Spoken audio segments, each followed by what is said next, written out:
नमस्कार। 1 बजे की बड़ी खबरों में आप सभी का स्वागत है। मैं हूं नीरू। करते हैं खबरों की शुरुआत। सबसे पहले खबर जम्मू कश्मीर से ही, जहां पर कुलगाम में आतंकियों ने बड़ी वारदात को अंजाम दिया है। कुलगाम में एक बैंक मैनेजर की गोली मारकर हत्या कर दी गई है। बैंक मैनेजर विजय कुमार राजस्थान के रहने वाले थे। इस घटना का सीसीटीवी फुटेज अब सामने आया है, जिसमें साफ तौर से देखा जा सकता है कि किस तरह से हमलावर बैंक के अंदर दाखिल होता है और फिर उसने इस शख्स को गोली मारी है। हालांकि लगातार इस तरह के मामले जम्मू कश्मीर में देखने को मिल रहे हैं। एक और मामला अब कुलगाम से सामने आया है, जहां पर आतंकियों ने बड़ी वारदात को अंजाम दिया है। कुलगाम में एक बैंक मैनेजर की गोली मारकर हत्या कर दी गई है। बैंक मैनेजर विजय कुमार राजस्थान के रहने वाले थे।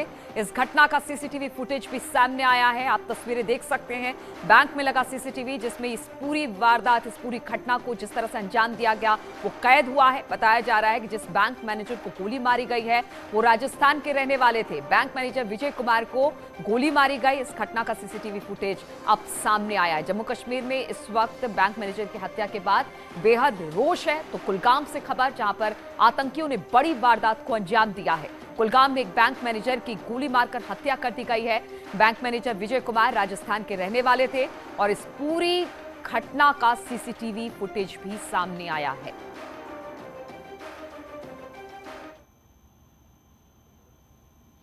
और अब बात गाजियाबाद की करते हैं। तो गाजियाबाद के शॉपिंग कॉम्प्लेक्स में आग लग गई। क्रॉसिंग रिपब्लिक के पास ये आग लगी है। क्रॉसिंग रिपब्लिक के ऊपरी माले में आग बताई जा रही है। पंचशील स्क्वायर शॉपिंग कॉम्प्लेक्स में ये आग लगी है। दमकल की 3 गाड़ियां मौके पर मौजूद हैं। थाना विजयनगर इलाके की ये वारदात बताई जा रही है, जहां पर क्रॉसिंग रिपब्लिक में शॉपिंग मॉल है। बताया जा रहा है कि शॉपिंग कॉम्प्लेक्स के ऊपरी माले में आग लगी।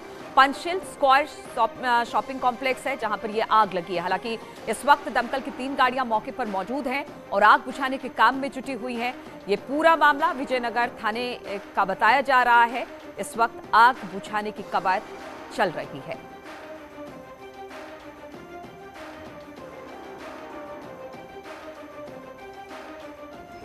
Crossing Republic Panchsheel.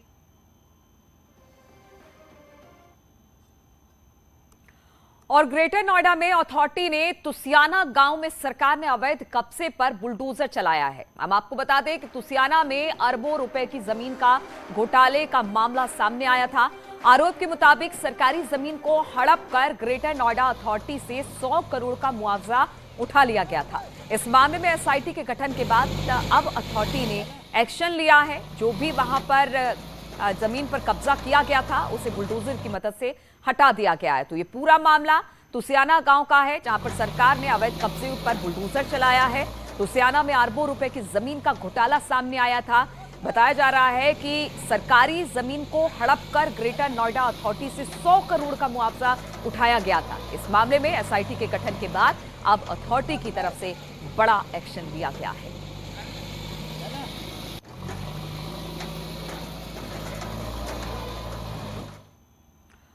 और यूपी में पूंजी निवेश को बढ़ावा देने के लिए कल राजधानी लखनऊ में तीसरी ग्राउंड ब्रेकिंग सेरेमनी का आयोजन किया जा रहा है। कल प्रधानमंत्री मोदी इसका उद्घाटन करेंगे। इससे पहले कल सीएम योगी ने तैयारियों का जायजा भी लिया। तीसरी ग्राउंड ब्रेकिंग सेरेमनी के जरिए उत्तर प्रदेश में 80,000 करोड़ रुपए निवेश आने की संभावना है और इससे करीब 5 लाख युवाओं को रोजगार भी मिलेगा। उत्तर प्रदेश के विकास में ये मील का पत्थर साबित होगी। ग्राउंड ब्रेकिंग सेरेमनी की तैयारियों को अंतिम रूप दे दिया गया है। इससे पहले कल सीएम योगी ने भी तैयारियों का जायजा लिया था।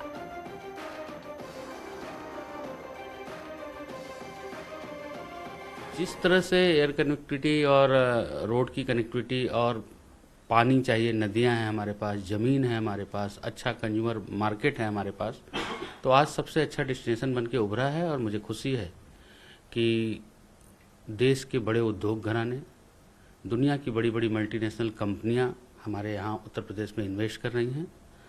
हमने किसी को छोड़ा नहीं है।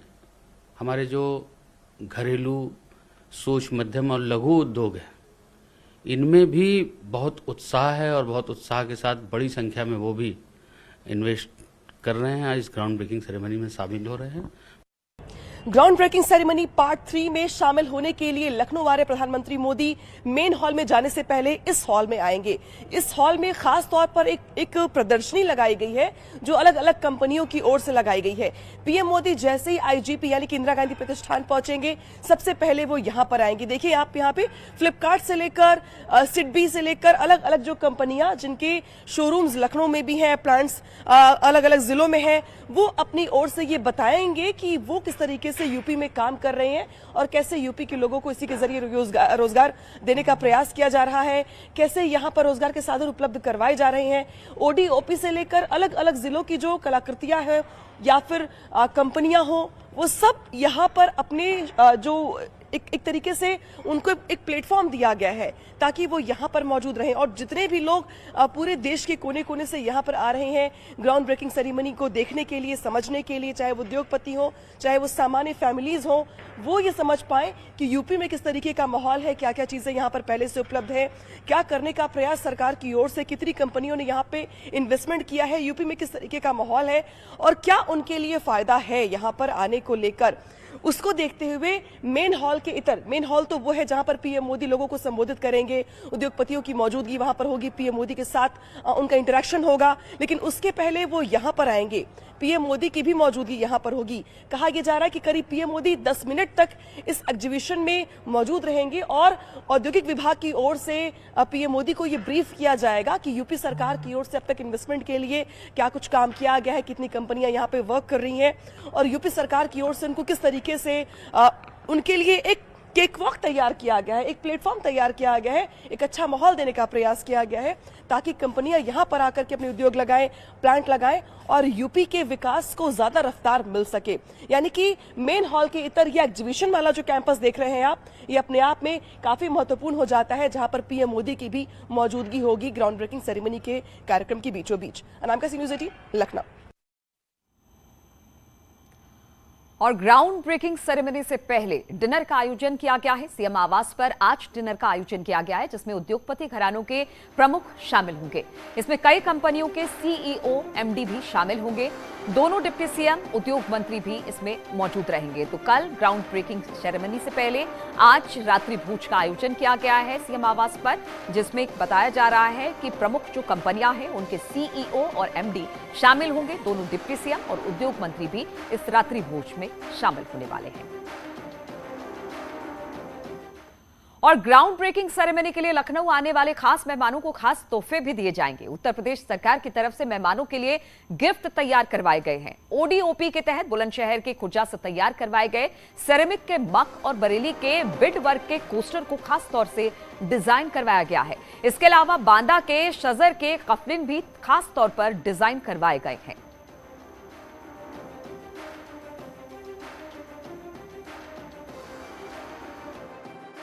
ग्राउंड ब्रेकिंग सेरेमनी में आने वाले खास मेहमानों, उद्योगपतियों के लिए यूपी सरकार की ओर से मेजबानी में कोई कसर नहीं छोड़ी गई है। मुख्यमंत्री योगी आदित्यनाथ उद्योगपतियों को डिनर तो देंगे ही, साथ ही उनके लिए खास तोहफों का इंतजाम भी किया गया है। हमारे साथ देख सकते हैं आप कि ये जो बॉक्सेस देख रहे हैं आप, ये वही तोहफे हैं जिनको आने वाले उद्योगपतियों और खास मेहमानों को दिया जाएगा। मुख्यमंत्री की तरफ से डिनर दिया गया है उनको, डिनर के बाद ये तोहफे उनको दिए जाएंगे। देखिए ओडीओपी के प्रोडक्ट्स हैं ये अलग अलग जिलों के। सबसे पहले बात करते हैं इसकी अगर बात की जाए तो ये बरेली के जो बीड वर्क है उसकी प्लेट दिख रही है आपको। इसके अलावा जो सिरेमिक वेयर के ये जो टी मग है खास तौर पे डिजाइन किए करवाए गए हैं उनके लिए, बेहद आकर्षक, खूबसूरत, और ये पहचान भी है उन जिलों की जिनकी हम बात कर रहे हैं और शायद यही वजह है कि वहां से इनको तैयार करवाया गया है। इसके अलावा ये जो है बांदा के शजर के कफलिंग्स हैं जो बेहद खूबसूरत है और इनको भी स्पेशली डिजाइन करवाया गया है उद्योगपतियों के लिए, खास मेहमानों को गिफ्ट करने के लिए। और ये देखिए ओडीओपी जो कि यूपी सरकार की एक बड़ी योजना भी है और सरकार ये चाहती भी है कि जो मेहमान यहाँ पर आ रहे हैं इस बड़े कार्यक्रम में शामिल होने के लिए वो यहाँ की मेजबानी को भी ना भूलें। लिहाजा उनकी यादों में ये ओडीओपी के प्रोडक्ट्स और जो गिफ्ट उनको दिए जा रहे हैं उसको भी वो यहाँ से समेट कर ले जाए और हमेशा उन्हें याद रहे कि यूपी की ऐसी कौन सी चीज है जो यहाँ की बेहद मशहूर है और वो उनको तोहफे के तौर पर दी जाएगी, जिसकी तैयारी यूपी सरकार की ओर से काफी लंबे समय से की जा रही थी। लेकिन अब इन प्रोडक्ट्स को तैयार करवा दिया गया है और कहा यह जा रहा है कि डिनर के बाद मुख्यमंत्री योगी आदित्यनाथ ये गिफ्ट हैम्पर्स जो तैयार करवाए गए हैं वो उनको सौंपने वाले हैं। अनामिका न्यूज़ 18 लखनऊ। और लखनऊ में कल हो रही ग्राउंड ब्रेकिंग सेरेमनी पर विपक्ष के आरोपों पर उन्होंने पलटवार किया है। उन्होंने कहा कि विपक्ष की आंखें कमजोर हैं, जो कुछ पूरी दुनिया को दिख रहा है वो विपक्ष को नहीं दिखाई दे रहा है। की जो नज़र बहुत कमज़ोर हो चुकी है, उनकी जो चिंतन की शक्ति जो है पूरी तरह से ख़त्म हो चुकी है। और दुनिया चल रहा है, दुनिया लोहा मान रही है कि आदरणीय मोदी ने हिंदुस्तान के मान सम्मान स्वाभिमान को विगत 8 वर्षों में बिल्कुल तालाब से नीचे से उठा करके बिल्कुल आसमान पर पहुंचा दिया। इसको दुनिया स्वीकार कर रही है। दुनिया के अंदर कोई भी घटना होती है तो दुनिया के लोग जो बड़ी बड़ी महाताकतें हैं, महाशक्तियां हैं, वो भारत की तरफ तत्काल देखती हैं, आदरणीय मोदी जी की तरफ देखती हैं। और कानपुर देहात में राष्ट्रपति के दौरे की तैयारियों का सीएम योगी ने जायजा लिया। राष्ट्रपति रामनाथ कोविंद कल अपने गांव परौख का दौरा करने वाले हैं। परौख गांव में तैयारियों का जायजा लेने के बाद सीएम योगी ने अधिकारियों और जनप्रतिनिधियों के साथ बैठक की और फिर जरूरी दिशा निर्देश भी दिए। कल राष्ट्रपति बनने के बाद दूसरी बार रामनाथ कोविंद अपने पैतृक गांव पहुंचेंगे, जिसकी तैयारियों को अंतिम रूप दिया जा रहा है। राष्ट्रपति के साथ प्रधानमंत्री मोदी भी परौख जा सकते हैं। सीएम योगी, राज्यपाल आनंदीबेन पटेल भी कार्यक्रम में शामिल होंगे।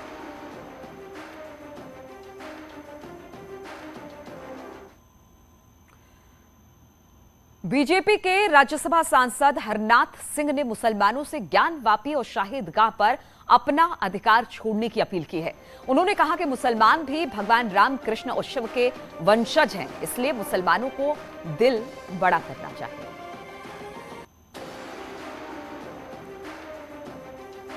का मसला है, जहाँ तक कृष्ण जन्मभूमि का मसला है, ये सर्वोपरि है और समझदारी से हिंदुओं को भी काम लेना चाहिए, मुसलमानों को भी काम लेना चाहिए। और मुस्लिम समाज को अपना दिल चौड़ा करके ये मान करके कि हम भगवान शंकर के वंशज हैं, हम भगवान कृष्ण के वंशज हैं, इसलिए हम ये मस्जिद के स्थान पर मंदिर बनना चाहिए, स्वीकार करना चाहिए। और दूसरे, कुरान में ये साफ लिखा हुआ है कि बलात् रूप से कब्जाई गई ज़मीन पर खुदा जो है इबादत स्वीकार नहीं करता है। तो आप हमारी बात मत मानिए, ऐतिहासिक तत्वों को मत मानिए, कानूनी दांव पेंच को मत मानिए, लेकिन कुरान के जो लिखा है उसी को स्वीकार कर लीजिएगा। और केंद्रीय कानून राज्य मंत्री एसपी सिंह बघेल ने राहुल सोनिया को ईडी नोटिस भेजे जाने को लेकर विपक्ष के आरोपों को खारिज कर दिया। उन्होंने साफ किया कि सरकार बदले की भावना से किसी तरह की कोई कार्रवाई नहीं कर रही है। उन्होंने कहा कि बड़ा नेता होने का मतलब ये नहीं कि गड़बड़ी करने पर उसे कानूनी नोटिस ना भेजा जाए। नेशनल हेराल्ड मामले में नोटिस दिया गया है, उसको लेकर क्या कहेंगे राहुल गांधी को, सोनिया गांधी को? उसको राजनीति या बदले की भावना से ना देखा जाए। ये देश संविधान से चलेगा, कानून से चलेगा। संविधान और कानून के उल्लंघन करने पर की जाने वाली शिकायत की जांच थाना पुलिस करती है, कभी सीबीसीआईडी करती है, कभी ईओडब्ल्यू करती है, कभी ईडी करती है, कभी सीबीआई करती है। और तथ्यों पर आधारित एविडेंस जब मिलती है तो सम्मन करती है। तो सोनिया जी को या राहुल जी को सम्मन करने पर देश में बवाल क्यों हो रहा है? क्या संविधान और कानून से ऊपर कोई सेलिब्रिटी होता है क्या? देश के संविधान और कानून ही ये है जिसके नीचे सब कुछ है। उनकी तरफ से लगातार ये कहा जा रहा है कि उनके प्रवक्ता हमला कर रहे हैं, करें पीएम मोदी जानबूझ के करवा रहे हैं। पीएम मोदी बदले की भावना से कभी काम नहीं करते हैं। प्रधानमंत्री ने तो अपनी मंशा जाहिर की है कि सबका साथ, सबका विकास, सबका विश्वास और सबका प्रयास। प्रधानमंत्री जी ने एक कार्यक्रम में हमारे यहाँ कहा कि सबको न्याय, तो ऐसा नहीं है। लेकिन वो अपनी गिरबानों में झांक के देखें कि संपूर्ण प्रकरण में वो कहाँ दोषी हैं। तो हम लोगों को ऐसा नहीं सोच रखनी चाहिए कि कोई देश का बड़ा नेता है तो उसको सम्मान नहीं होगा। और इस बीच खबर आ रही है कि सोनिया गांधी कोरोना संक्रमित हो गई हैं। बड़ी खबर हम आपको बता दें कि सोनिया गांधी कोरोना संक्रमित हो गई है। इसके साथ साथ कांग्रेस के कई बड़े नेता भी कोरोना के चपेट में आए हैं। बड़ी खबर हम आपको बता रहे हैं, सोनिया गांधी कोरोना संक्रमित हो गई है। साथ ही खबर ऐसी भी आ रही है कि बहुत सारे कांग्रेस के और बड़े नेता हैं जो कोरोना संक्रमित हुए हैं।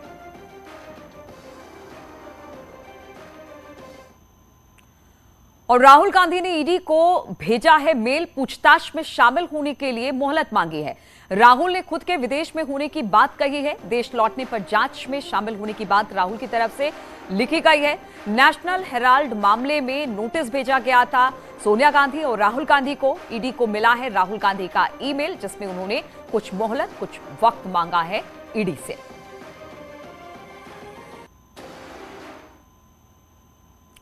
और उत्तर प्रदेश सरकार के मंत्रियों के पृथ्वीराज फिल्म देखने को लेकर अखिलेश यादव ने तंज कसा। ट्वीट में उन्होंने लिखा कि ऐतिहासिक फिल्म देखने के बाद कैबिनेट से आग्रह है कि उत्तर प्रदेश की वर्तमान हालत भी देखे।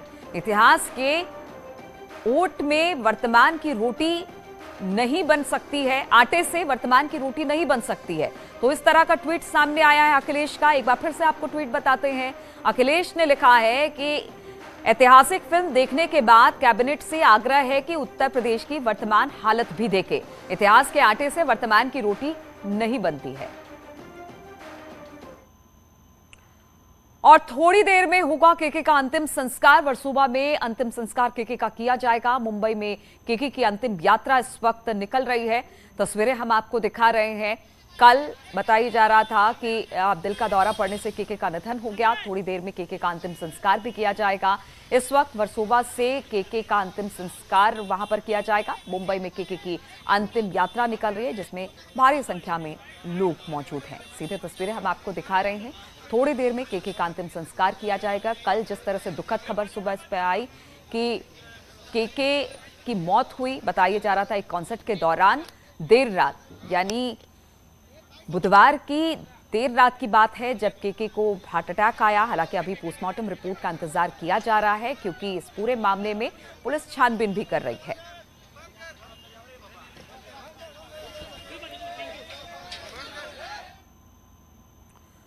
और रुकेंगे यहां पर छोटे से ब्रेक के लिए, फौरन लौटेंगे।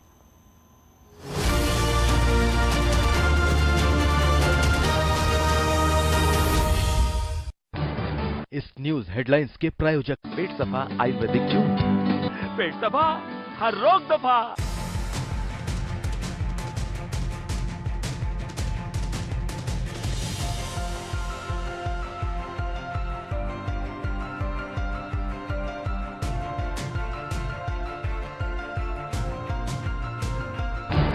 इस न्यूज हेडलाइंस के प्रायोजक पेट सफा आयुर्वेदिक जूस। पेट सफा, हर रोग दफा।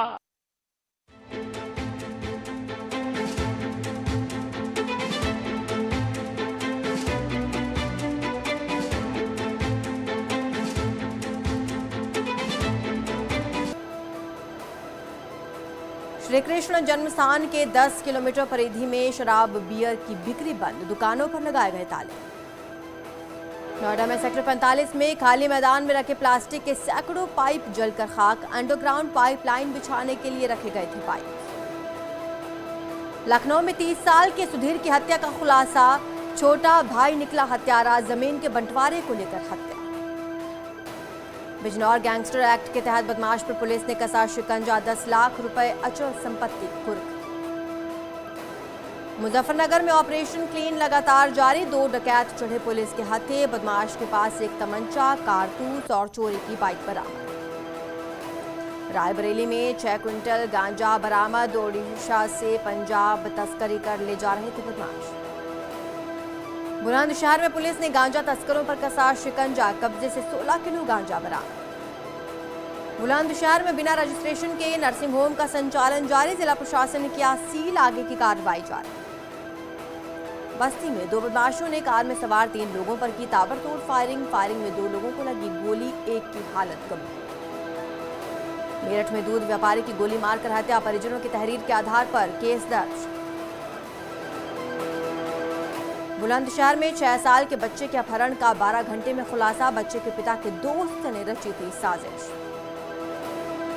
बुलंदशहर में युवक का अवैध तमंचे के साथ वीडियो वायरल, पुलिस युवक की पहचान कर तलाश में जुटी।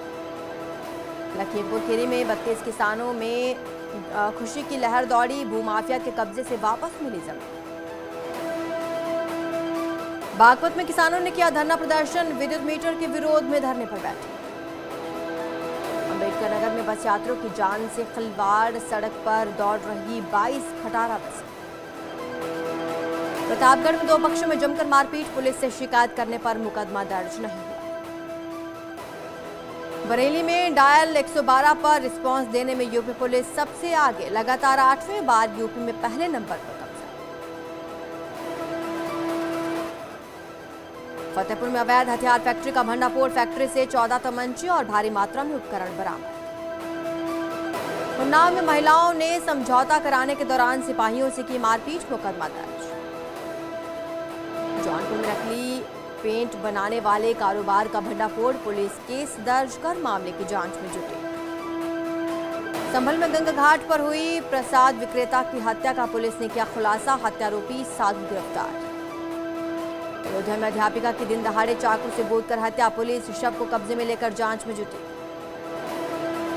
बांदा में एक लड़की की गुंडाई का वीडियो वायरल, आधे घंटे तक चला हाई वोल्टेज ड्रामा, पैसों को लेकर हुआ विवाद। कासगंज में अवैध शस्त्र फैक्ट्री का भंडाफोड़, पुलिस ने 2 असलहा तस्करों को किया गिरफ्तार। ललितपुर में चोरों का आतंक जारी, एक घर से चोरों ने सोलर प्लेटें चोरी की।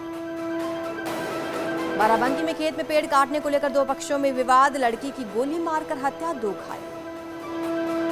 बागपत में पड़ोसी के घर के बाहर धमाका करने वाला युवक गिरफ्तार, पड़ोसियों को डराने के लिए किया बम का निर्माण। नोएडा में गुलावली गांव में अथॉरिटी का चला बुलडोजर, 25,000 वर्ग मीटर जमीन कराई कब्जा। फिरोजाबाद में पति ने पत्नी की धारदार हथियार से की हत्या, पुलिस हत्यारे पति की तलाश में जुटी। मेरठ में शराब के ठेके पर दिन दहाड़े लूट, बदमाशों की करतूत सीसीटीवी कैमरा में कैद।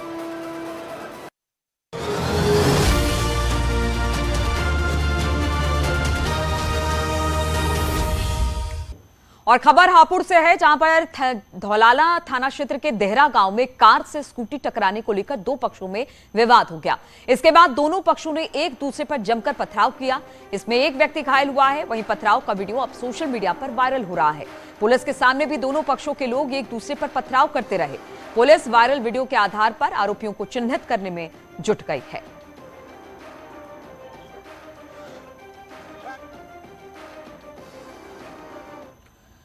और पीलीभीत के कोतवाली पूरनपुर में पुलिस ने महिला तस्कर की 3 करोड़ से अधिक की संपत्ति कुर्क कर दी है। इस दौरान मुनादी भी करवाई गई। महिला तस्कर और उसके दोनों बेटे लगभग 1.5 महीने से जेल में बंद है। सीमा पांडे उर्फ भाभी पिछले करीब 20 सालों से इस इलाके में नशीले पदार्थों का अवैध कारोबार कर रही है और वो हर बार पुलिस को चकमा देकर बच जाती थी। लेकिन 19 अप्रैल को पुलिस ने उसे गिरफ्तार कर लिया। 2 हफ्ता पहले ही पुलिस ने सीमा पांडे के खिलाफ गैंगस्टर एक्ट के तहत कार्रवाई की थी। सीमा पांडे पर एनडीपीएस के तहत 5 मुकदमे दर्ज किए गए हैं। मेरठ में पुलिस ने चोरी के वाहनों का सिंडिकेट चलाने वाले गैंगस्टर शान मोहम्मद का घर कुर्क किया है, जिसकी कीमत करीब 50 लाख बताई जा रही है। थाना लिसाड़ी गेट इलाके में समर गार्डन में यह कार्रवाई की गई। आरोप के मुताबिक शान मोहम्मद कुख्यात शाकिब उर्फ गद्दू गैंग का सदस्य है और सोतीगंज से उसके तार जुड़े हैं।